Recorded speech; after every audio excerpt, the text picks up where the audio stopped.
Hezbollah से, Houthi से निपटना उसका लगातार जारी है ही। और यहां देखिए सीरिया में उसका ऑपरेशन जो ये शुरू हुआ है उसको कहा जा रहा है कि जारी रहेगा। उधर ये भी खबर आ रही है कि अहमद अल शरा वो छोड़ के भाग गए टर्की। क्या ये बात सही है? आपके पास भी ये खबर है? नहीं, मैंने सोशल मीडिया में देखा है, मेरे पास ऐसी कोई इसका प्रूफ नहीं है, या मैंने कोई मेन स्ट्रीम मीडिया में देखा, मैंने नहीं पढ़ा अभी तक। लेकिन इसमें खूबसूरती की बात यह है कि अहमद अल शरा को तुर्की ने ही इंस्टॉल करवाया था।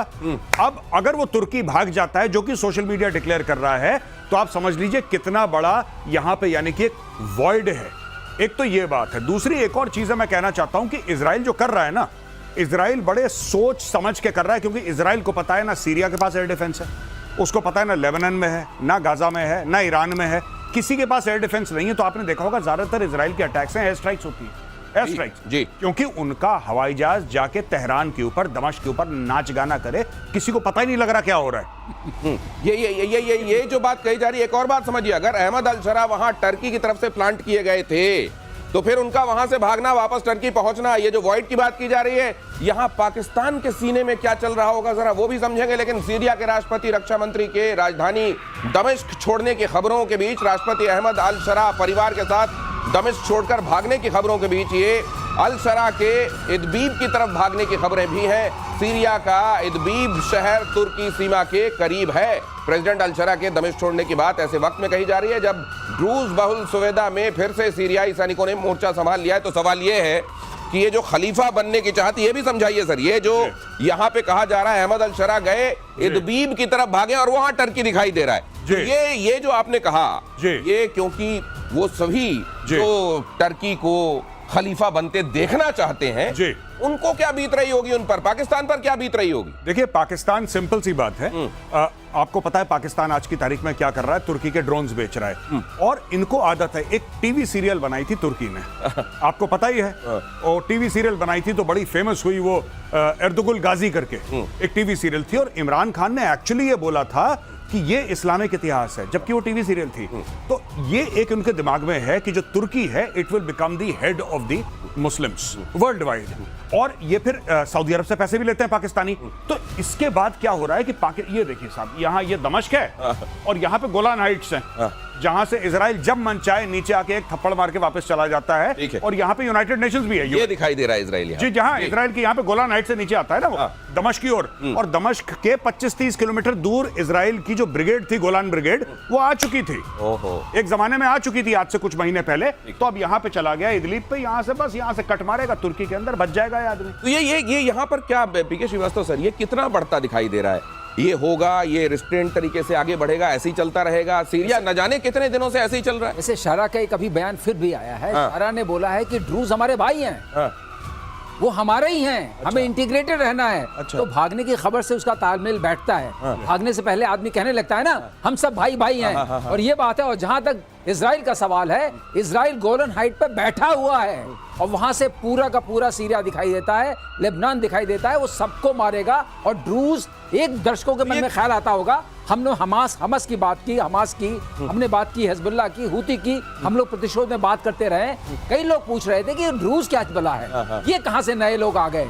और एचटीएस क्या है?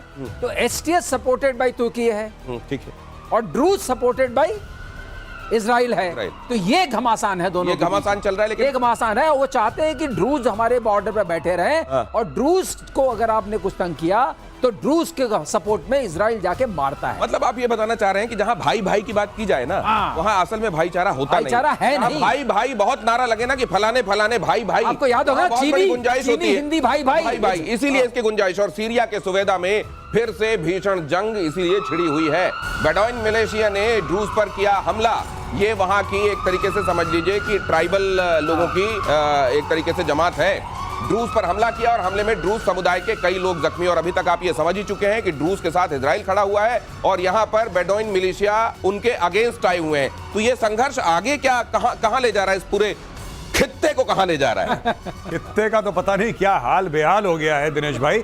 यहाँ पे ये हो रहा है कि बेडुइन्स पहले एक जमाने में ये जिसको कहते हैं कि नोमैड्स हुआ करते थे, कभी यहाँ गए वहां गए, टेंट अपने साथ ले जाते हैं। अब इनका मिलिशिया बना है, इनके पास रॉकेट लॉन्चर्स हैं, RDX है, AK-47 है और गाड़ियां भी हैं, और they are fully supported by Ahmad al Sharaa. अब ये लोग जो हैं, इसमें कई लोग जो थे वो अलकायदा वाले हैं, कई लोग इस्लामिक स्टेट वाले हैं, और ये चढ़ दौड़े ड्रूज के ऊपर, राइट। तभी तो उनकी जो कॉन्वॉय जा रही थी उसके ऊपर इजराइल ने एयर स्ट्राइक करी है कि हाँ तुम इनके साथ लड़ रहे हो, लो हम तुम्हें ठोकते हैं। इजराइल देख रहा है पूरा ऊपर से, और इजराइल मार रहा है इनको। तो इससे एक चीज और देखिए, ये जो नोमैडिक इधर के लोग होते हैं, जो इधर उधर घूमते हैं और जिनको आप कह लीजिए कि बंजारे होते हैं, खाना बदोश वो खाना बदोश एक साथ मिलते हैं, तो वहां पर कितनी शांति की बातें होती हैं, जरा ये भी देख लीजिए। हमारी तरफ से, हमारे यहाँ कभी कोई अगर प्रीचर निकलता था, कहीं जाता था, तो शांति का संदेश और जीवन को कैसे बेहतर बनाया जाए ये सिखाता है। और वहां क्या हो रहा है ये भी देखिए। मिडिल ईस्ट में फिर से हालात तनावपूर्ण है। सीरिया पर इजराइल के भीषण हमले से बौखलाया हुआ है ईरान। इजराइल की घेराबंदी का ईरानी फरमान जारी। इजराइल को घेरने की तैयारी में है प्रॉक्सी गुट। हालांकि इजराइल के लिए ये कोई ब्रेकिंग न्यूज नहीं है। इजराइल को इसकी आदत है, घेरो कितना घेरोगे, और वो हर तरफ एक साथ दसों दिशाओं में वो लड़ाई लड़ने की काबिलियत रखता है। लेकिन ईरान इतनी जल्दी फिर से कोशिश करेगा, ये सोच नहीं रही थी दुनिया। हमने कल क्या बात करी थी? इजराइल ने बोला कि बम धमाके हम करेंगे, ठीक करे। कल हमने ये बोला था कि ये स्टेल्थ बयान दे देगा, बोला था स्टेल्थ बयान। ये स्टेल्थ बयान दे दिया इसने। तो ईरान का काम खत्म हो गया है, ईरान का पलटवार खत्म हो गया है। ईरान ने बयान दे दिया कि छोड़ेंगे नहीं तुम्हें, बस तुम समझ लेना, तुम्हें नहीं छोड़ेंगे, चाहे कुछ हो जाए नहीं छोड़ेंगे। अब छोड़ेंगे तो बिल्कुल नहीं, छोड़ें तो बिल्कुल नहीं, और अगली बार तुमने हाथ लगा दिया फिर तो बिल्कुल भी नहीं छोड़ेंगे। तो ये ईरान ने समझा दिया, अब ईरान ठंडा हो जाए। ये देखिए, युद्ध की ये भी एक टैक्टिक है। हो सकता है आज तक किसी सुनजू ने या किसी गुंजू ने किसी किताब में ना लिखा हो, लेकिन ये भी एक टैक्टिक है कि जब मार पड़े तो फिर से पलटिए, कहे हम तुमको छोड़ेंगे नहीं, और जब और मार पड़े फिर से हम छोड़ेंगे नहीं, इस बार नहीं छोड़ेंगे, इस बार नहीं छोड़ेंगे। और पाकिस्तान तो खैर इस मामले में सबका अगवा है। अगली खबर देखिए, रूस के पूर्व राष्ट्रपति दिमित्री मेदवेदेव का बड़ा ऐलान। तीसरा विश्व युद्ध शुरू हो चुका है, दिमित्री मेदवेदेव ने कहा। रूस की नेशनल सिक्योरिटी काउंसिल के डेप्यूटी चेयरमैन ने कहा।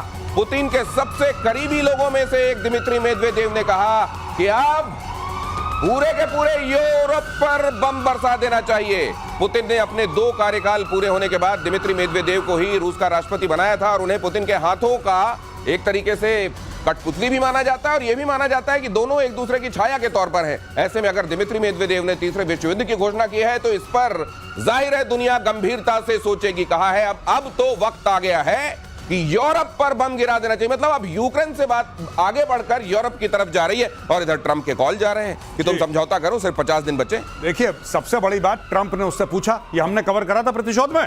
ट्रंप ने बोला, जेलेंस्की क्या तुम मॉस्को को मार दोगे? जेलेंस्की ने बोला हाँ। फिर इसने बोला मैं तो न्यूक्लियर मार दूंगा, पुतिन ने। फिर ये कहता अच्छा सुनो, तुम मॉस्को को फिलहाल छोड़ दो। ट्रंप ने यूटर्न ले लिया। टैको बोलते हैं, TACO, टैको, खाने वाला टैको होता है। एक टैको है ट्रंप ऑलवेज चिकन्स आउट, ये अमेरिका में बड़ा फेमस चल रहा है आजकल, ट्रेंड कर रहा है अमेरिका में। टैको मतलब ट्रंप ऑलवेज चिकन्स आउट। ये भाई आज धमकी देता है, कल बैक ट्रैक। इसलिए मैंने बोला था, सबको मैं बोलता हूं, जब ट्रंप धमकी देता है घर जाओ, 3 दिन के लिए सो जाओ, ये 3 दिन के अंदर भाई अपना दिमाग बदल के कुछ और कह देगा। ये जो टेंशन नहीं लेने का। ये जो आप टैको कह रहे हैं जी, पीके श्रीवास्तव सर, हिंदुस्तान में तो इसके लिए पलटू राम कहा जाता है, किसी एक नेता को आप जानते हैं।